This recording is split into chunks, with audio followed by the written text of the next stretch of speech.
Dices no, pero en lugar de detenerte ahí, empiezas a explicarte sin parar. ¿Por qué sientes la necesidad de justificarte, pedir disculpas o dar razones que nadie pidió? ¿Por qué decir no te deja con culpa, ansiedad o la sensación de haber hecho algo mal? Y lo más inquietante, ¿por qué algunas personas pueden negarse con una sola frase, mientras tú sientes que debes convencer a los demás? Quédate, porque entender esto no se trata de comunicación, sino de psicología profunda. Decir no debería ser simple, una palabra corta, clara y suficiente.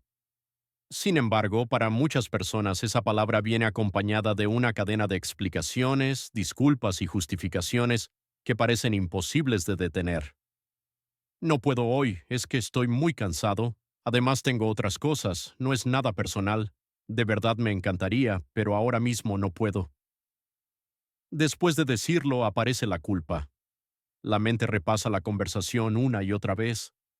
Surge la ansiedad por cómo habrá reaccionado la otra persona, la sensación de haber sido egoísta, frío o incorrecto. Este patrón no aparece de la nada. Tiene raíces profundas y suele formarse muy temprano. Muchas personas aprendieron que decir no tenía consecuencias: rechazo, conflicto, castigo emocional. Para evitarlo, desarrollaron una estrategia inconsciente: suavizar el límite con explicaciones. No se trataba de comunicar mejor, se trataba de protegerse. Con el tiempo, el cerebro asocia la negativa directa con peligro, así que intenta compensar ofreciendo razones, detalles y excusas, como si el no por sí solo no fuera suficiente. El problema es que esta estrategia, que alguna vez pudo servir, se vuelve agotadora en la vida adulta. Cada límite se transforma en una negociación. Cada negativa se siente como una deuda emocional. Lo más importante es entender esto.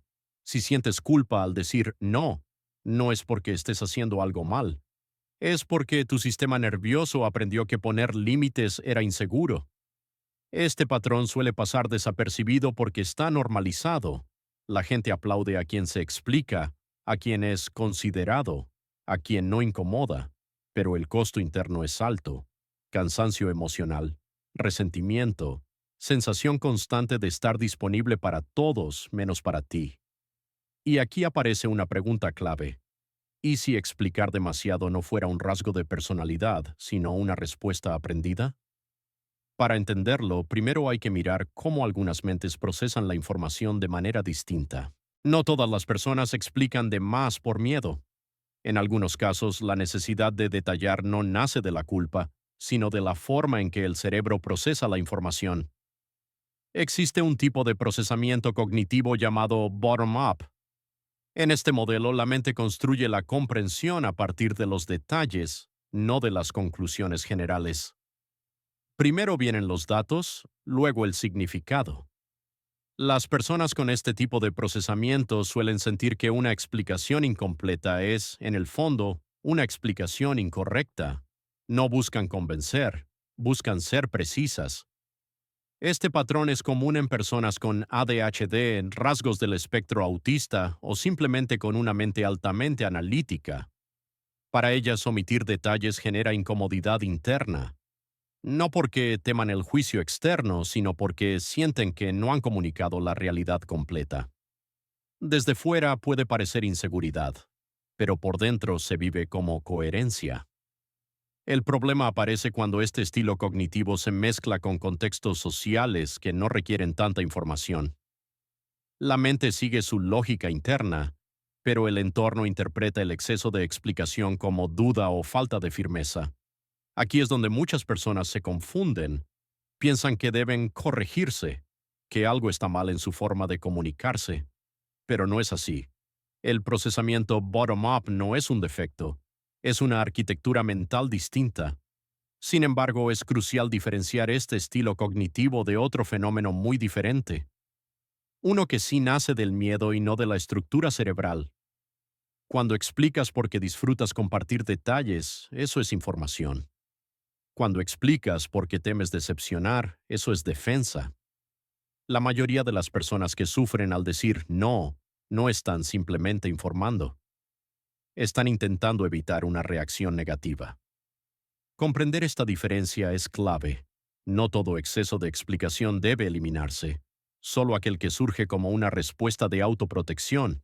Y para entender esa respuesta hay que hablar de un mecanismo psicológico específico, uno que se activa cuando decir no se siente peligroso. Cuando decir no activa miedo, el cuerpo no piensa en comunicación, piensa en supervivencia.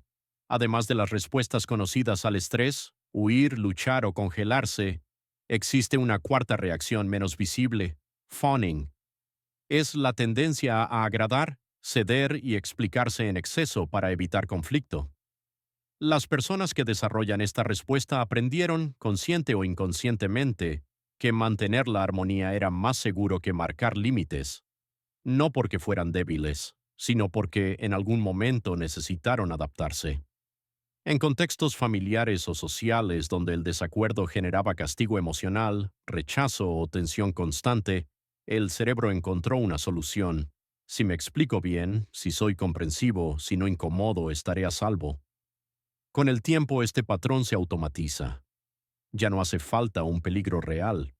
Basta con la posibilidad de decepcionar a alguien para que el cuerpo reaccione. Por eso muchas personas no solo dicen no, lo envuelven, lo suavizan, lo justifican, lo transforman en algo casi irreconocible. No están comunicando, están pidiendo permiso para tener un límite. El problema es que el phoning no elimina el conflicto, solo lo desplaza hacia adentro. La otra persona puede quedar satisfecha, pero tú te quedas agotado, resentido o con la sensación de haberte traicionado. Este mecanismo también explica por qué, incluso después de explicar durante minutos, la culpa no desaparece. Porque la explicación nunca fue el objetivo real. El objetivo era sentirse seguro. Entender esto cambia por completo la narrativa.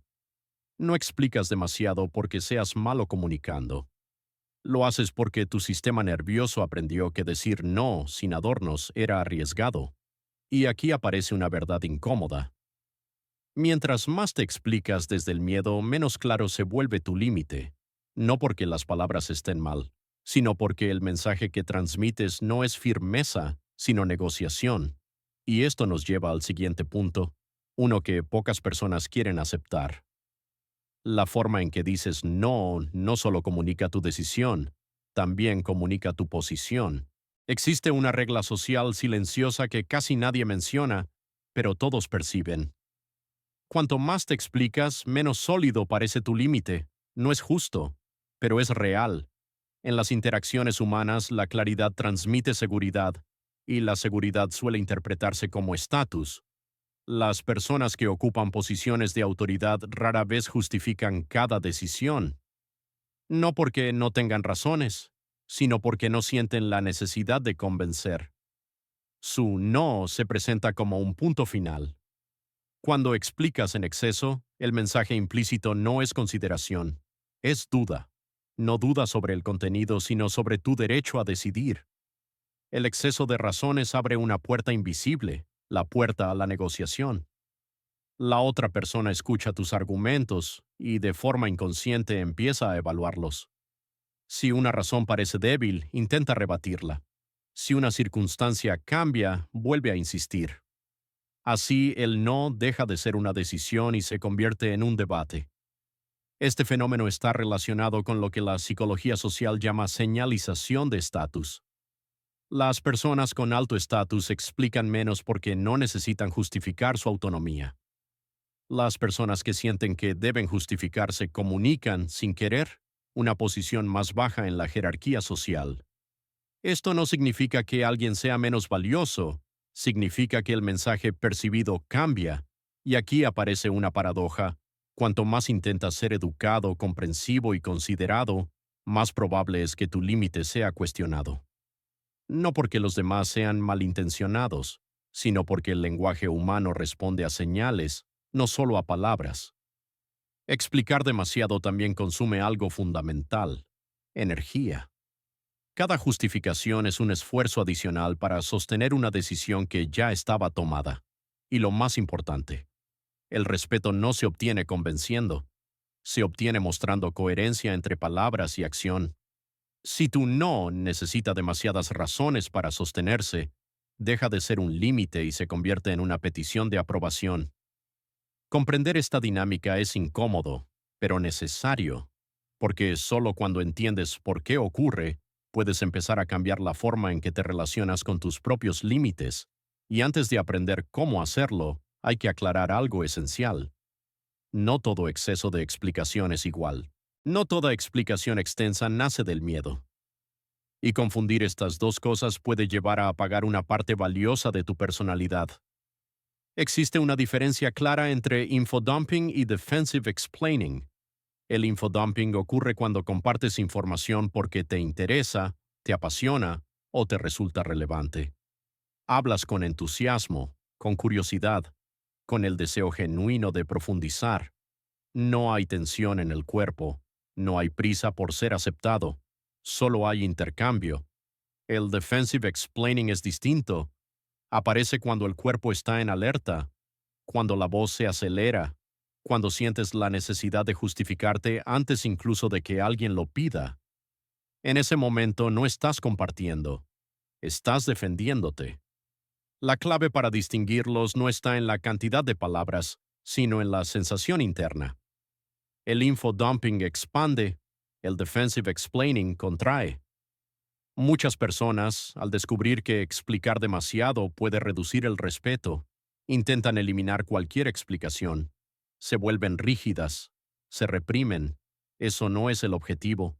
No necesitas dejar de ser detallado. Necesitas dejar de explicarte por miedo. Aquí aparece un concepto importante: egoísmo estratégico. No se trata de ser frío ni distante. Se trata de priorizar tu energía en contextos donde realmente importa. Antes de explicar, una pregunta simple puede cambiarlo todo. ¿Estoy compartiendo porque quiero o porque temo la reacción del otro? Si la respuesta es miedo, la explicación no te protegerá, solo prolongará la incomodidad.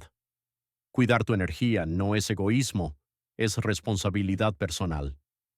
Muchas personas confunden amabilidad con autosacrificio, pero poner límites claros también es una forma de respeto hacia ti y hacia los demás. Este cambio de enfoque no implica confrontación, implica claridad, y esa claridad se apoya en una herramienta sencilla pero poderosa. Una regla que puede transformar la forma en que dices no sin perder autenticidad. Existe una regla sencilla que cambia por completo la forma en que se establecen los límites. Se conoce como JADE: justificar, argumentar, defender o explicar. Cuando dices no y entras en cualquiera de estas cuatro acciones, tu límite deja de ser un límite y se convierte en una invitación a debatir. No porque la otra persona quiera manipularte, sino porque el lenguaje mismo abre ese espacio. Cada justificación crea una grieta. Cada argumento ofrece algo que puede discutirse. Cada defensa implica que hay un ataque. Cada explicación sugiere que el no aún no está cerrado. Por eso muchas personas sienten que cuanto más explican, menos efectivo es su rechazo. El problema no es la claridad, es la estructura del mensaje. Un no completo no necesita respaldo, necesita cierre.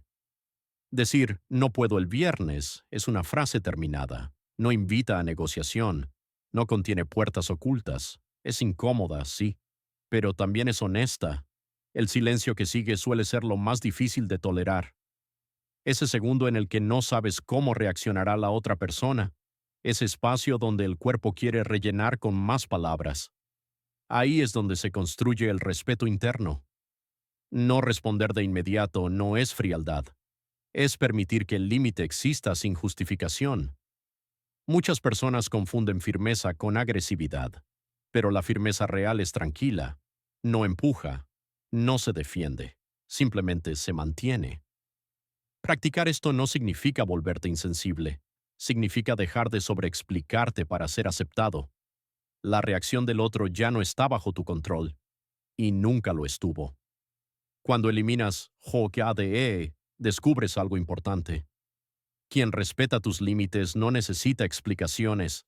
Quien no los respeta tampoco quedará satisfecho con ellas. Este es un filtro natural, silencioso, pero muy revelador. Y esto nos lleva al cierre final, a la idea que conecta todo lo anterior y explica por qué aprender a decir no sin explicarte es en realidad una forma de cuidar lo más valioso que tienes. Cada vez que te explicas de más, no solo estás dando información, estás entregando energía, tiempo, atención, carga emocional. Y lo haces muchas veces para evitar una incomodidad que dura unos segundos, pero el costo interno puede durar horas, días o incluso años. Aprender a decir no sin explicarte no te vuelve egoísta, te vuelve consciente, consciente de que tu energía es limitada, consciente de que no todos necesitan entender tus razones, consciente de que tu bienestar no depende de la aprobación constante de los demás. El silencio que sigue a un no, claro, actúa como un filtro natural. Las personas que respetan tus límites lo aceptan sin drama. Las que se incomodan revelan algo importante. No es tu responsabilidad gestionar las emociones ajenas, solo las tuyas. Esto no significa que debas cerrar la puerta a la empatía. Significa que la empatía no debe costarte tu paz. Cuando dejas de sobreexplicarte, algo cambia en tu relación contigo mismo. Empiezas a confiar en tu criterio, a validar tus decisiones sin pedir permiso. Al principio el silencio incomoda, el cuerpo quiere rellenarlo, la mente quiere justificarse. Pero con el tiempo ese silencio se convierte en solidez. No necesitas convencer para tener derecho a decidir.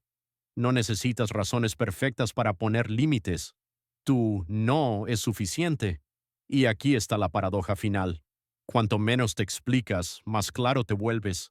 Cuanto más claro te vuelves, menos necesitas hablar. El poder no está en las palabras que agregas, está en las que eliges no decir.